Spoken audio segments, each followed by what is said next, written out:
வணக்கம். இன்றைக்கி நம்ம பார்க்க போகிற சமையல் ஒரு சிம்பிளான ஹெல்த்தியான ஒரு லஞ்ச் பாக்ஸ் ரெசிபி தான் பார்க்க போகிறோம். முள்ளங்கி முட்டை வச்சு ஒரு சாதம் எப்படி செய்யலாங்கிறத பார்க்கலாம். இப்போ ஒரு பேன் எடுத்துக்கலாம். தேவையான அளவுக்கு எண்ணெய் சேர்த்துக்கலாம். இப்போ எண்ணெய் நல்லா சூடாயிருச்சு. கடுகு ஒரு டீஸ்பூன், சீரகம் ஒரு டீஸ்பூன் சேர்த்துக்கலாம். கருவேப்பிலை சேர்த்துக்கலாம். ஒரு கையளவுக்கு சின்ன வெங்காயம் பொடியாக கட் பண்ணதை சேர்த்துக்கலாம்.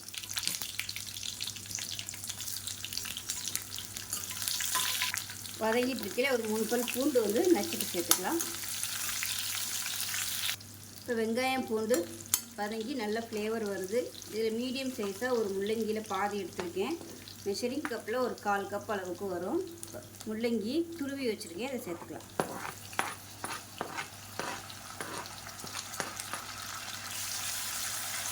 இப்போ எண்ணெயில் நல்லா வதக்கிக்கலாம்.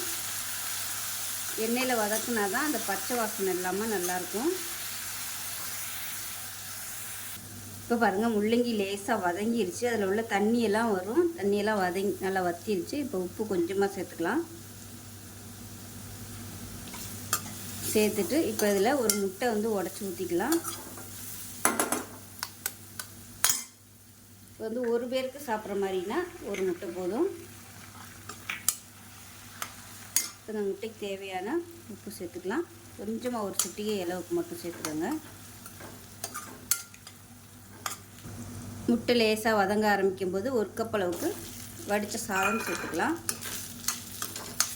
வறுத்த சாதத்தை சேர்த்துட்டு பரட்டி விட்டுட்டு இப்போ இதில் ஒரு 1/4 டீஸ்பூன் போல் சீரகத்தூள், அதே 1/4 டீஸ்பூன் போல் மிளகுத்தூள் சேர்த்துக்கலாம்.